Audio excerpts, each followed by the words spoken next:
Kosmetologiyada juda ham mana kelishadi patsientlar aytadi. Menga konsultatsiya qilib bering, mana shu yuzim to'g'risida. Men bu desam, nega siz buni aytyapsiz? Menga boshqa kosmetolog boshqa narsa dedi-ku deydi. Men aytaman, har bitta odam, har bitta kosmetolog, в том числе kosmetologga dunyo qarashi, go'zallikni qanaqa ko'rinishini individual bo'ladi. Men go'zallikni mana shunaqa ko'raman. U kosmetolog go'zallikni boshqacha ko'rsa kerak. Shuning uchun har bitta odamni, даже kosmetologga sizga bu narsa qilish kerak deyishi mumkin, men aksini aytishim mumkin. Sizga bu narsa kerak emas, men bu narsa kerak. Hatto men uni kosmetologga gapini hali bilmaganman. Keyin aytadi, u menga mana bunaqa dedi-ku.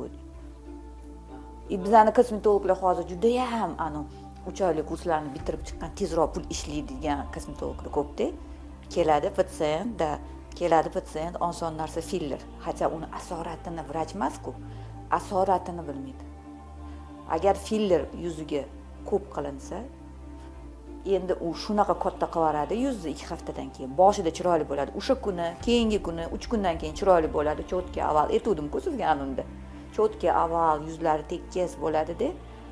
2 haftadan keyin shunaqa atyoq bo'ladi. Ertalab turib ko'zini ocha olmaydi, chunki hamma yog'ida atyoq, suv yig'gan. Chunki filler deganda bu gialuronka. Gialuronka bitta molekulasi 1000 ta molekula suvni oladi. Bitta molekulasi.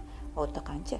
8 talab qilib tashashadi. 8 talab qilgandan keyin yuz tekis bo'lib to'rtburchak bo'ladi. U suv yig'gandan keyin do'y posli qo'ysangizchi, 8 fillerov na litse bo'ladi, 8 ta filler yuzda bo'ladi. Alkashka ayolni yuzini ko'rsangiz bir xil bo'ladi. Shunchalik ishib ketadi.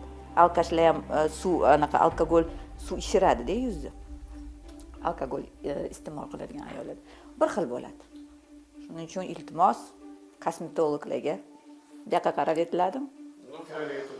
Da, kosmetologlarga iltimos, hamma narsani filler bilan o'lchash kerak emas. Go'zallikni filler bilan o'lchash kerak emas. Iloji boricha kamroq va tabiiyroq rezultatga chiqish kerak.